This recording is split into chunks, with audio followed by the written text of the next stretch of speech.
പെരിയാർ മത്സ്യകൃഷി സംബന്ധിച്ച വിദഗ്ധ സമിതി റിപ്പോർട്ട് പ്രകാശനവും മത്സ്യമേഖലാ പ്രവർത്തക കൺവെൻഷനും ജൂലൈ 27 ശനിയാഴ്ച വരാപ്പുഴ പഞ്ചായത്ത് കമ്മ്യൂണിറ്റി ഹാളിൽ നടക്കും. പെരിയാർ മലിനീകരണ വിരുദ്ധ സമിതി റിസർച്ച് കോർഡിനേറ്റർ പുരുഷൻ ഏലൂർ ഇത് സംബന്ധിച്ച് സംസാരിക്കുന്നു.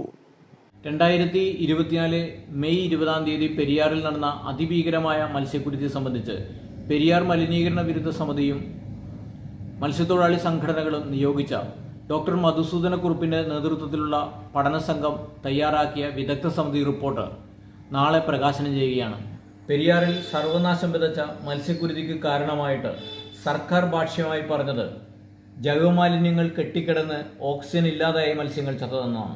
എന്നാൽ ഈ പറഞ്ഞതെല്ലാം തന്നെ കള്ളമാണെന്നും വസ്തുതകൾക്കും ശാസ്ത്രത്തിന് നിരക്കുന്നതല്ലെന്നും നമുക്കെല്ലാവർക്കും അറിയാം. അതുകൊണ്ട് തന്നെയാണ് പെരിയാർ മലിനീകരണ വിരുദ്ധ സമിതിയുടെ നേതൃത്വത്തിൽ മത്സ്യത്തൊഴിലാളി സംഘടനകളുമായി ചേർന്ന് ഇതേക്കുറിച്ച് പഠിക്കാനായിട്ട് ഒരു പഠന സംഘത്തെ നിയോഗിച്ചത്. ഡോക്ടർ മധുസൂദനക്കുറുപ്പ് അധ്യക്ഷനായ ചാൾസ് ജോർജ് കൺവീനറുമായിട്ടുള്ള ഒരു വിദഗ്ധ സംഘത്തെയാണ് കമ്മിറ്റിയായി നിയോഗിച്ചത്.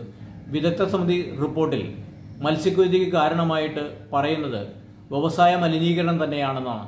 ഹൈഡ്രജൻ സൾഫൈഡിൻ്റെയും അമോണിയയുടെയും കീടനാശിനികളുടെയും ഖനലോഹങ്ങളുടെയും അധികരിച്ച സാന്നിധ്യം ഈ മത്സ്യങ്ങളിലെ ഉണ്ടായിരുന്നു എന്ന് തന്നെയാണ് പഠന റിപ്പോർട്ടുകൾ വ്യക്തമാക്കുന്നത്.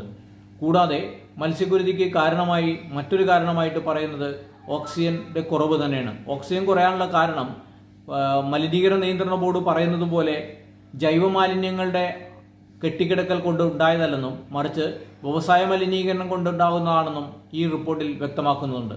അതുപോലെ തന്നെ ഈ റിപ്പോർട്ടുമായി ബന്ധപ്പെട്ടിട്ട് നിരവധി നിർദ്ദേശങ്ങൾ മലിനീകരണം അവസാനിപ്പിക്കാൻ മുന്നോട്ട് വെക്കുന്നുണ്ട്. അതിൽ സീറോ ഡിസ്ചാർജും ഡൈക്ക് വാളും നിരീക്ഷണപാതയും അതുപോലെ തന്നെ സുപ്രീം കോടതി നിരീക്ഷണ സമിതിയുടെ നേതൃത്വത്തിൽ മുന്നോട്ട് വെച്ച